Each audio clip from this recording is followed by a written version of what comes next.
আঙুলে আঙুল ছুঁয়ে শেখালে তুমি জীবনের পথ চলা, নিজে না খেয়ে তুমি খালে, শেখালে কথা বলা।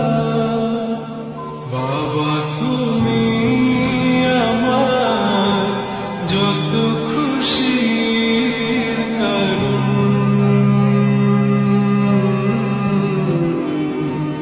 বলো তোমার মতো করবে কে।